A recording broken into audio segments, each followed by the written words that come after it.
ശബരിമലയിൽ എല്ലാ പ്രായത്തിലുമുള്ള സ്ത്രീകൾക്ക് പ്രവേശനം അനുവദിച്ച വിധി പുനഃപരിശോധിക്കണമെന്ന ആവശ്യം പരിഗണിക്കരുതെന്ന് ആവശ്യപ്പെട്ട് സുപ്രീം കോടതിയിൽ ഹർജി.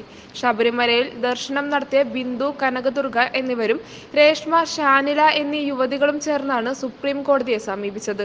യുവതീ പ്രവേശന വിധി പുനഃപരിശോധിക്കരുതെന്നും പുനഃപരിശോധനാ ഹർജികളിൽ കക്ഷി ചേർക്കണമെന്നുമാണ് ആവശ്യം.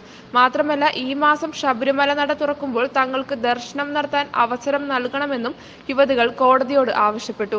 ഇക്കാര്യം നാളെ റിവ്യൂ ഹർജി പരിഗണിക്കുമ്പോൾ കോടതി പരിശോധിക്കുമെന്നാണ് വിവരം. 54 വിഷയങ്ങളാണ് കേസിൽ പരിഗണിക്കുന്നതെന്ന് ചീഫ് ജസ്റ്റിസ് പറഞ്ഞു.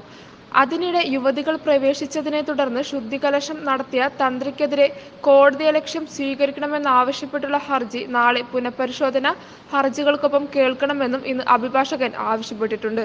എന്നാൽ ശബരിമലയിൽ യുവതീ പ്രവേശനവുമായി ബന്ധപ്പെട്ട് സുപ്രീം കോടതി വിധി ലംഘിച്ചിട്ടില്ലെന്ന് തന്ത്രി കണ്ഠരര് രാജീവര് വ്യക്തമാക്കി. യുവതീ പ്രവേശനത്തെ തുടർന്ന് നട അടച്ച് ശുദ്ധിക്രിയ നടത്തിയ സംഭവത്തിൽ വിശദീകരണം ആരാഞ്ഞ് ദേവസ്വം ബോർഡ് നൽകിയ നോട്ടീസിന് തന്ത്രി ഇന്നലെ നൽകിയ മറുപടിയിലാണ് ഇത് വ്യക്തമാക്കിയത്. സ്ത്രീ പ്രവേശനത്തിന് ശേഷം ശുദ്ധിക്രിയ നടത്തിയ തന്ത്രിയുടെ നടപടി കോടതിയലക്ഷ്യം ആണെന്ന് കാട്ടി ഗീനാകുമാരി, വർഷ എന്നിവരാണ് കോടതിയലക്ഷ്യ ഹർജി നൽകിയത്. ശബരിമല പുനഃപരിശോധനാ ഹർജികൾ ജനുവരി 22-ന് പരിഗണിക്കാമെന്നായിരുന്നു സുപ്രീം കോടതി നേരത്തെ അറിയിച്ചിരുന്നത്. എന്നാൽ ഭരണഘടനാ ബെഞ്ചിലെ ജസ്റ്റിസ് ഇന്ദു മൽഹോത്ര അവധിയിൽ പോയതിനാൽ മാറ്റിവെക്കുകയായിരുന്നു. പുനഃപരിശോധനാ ഹർജികൾ നാളെയും 4 റിട്ട് ഹർജികൾ ഫെബ്രുവരി 8-നും പരിഗണിക്കും.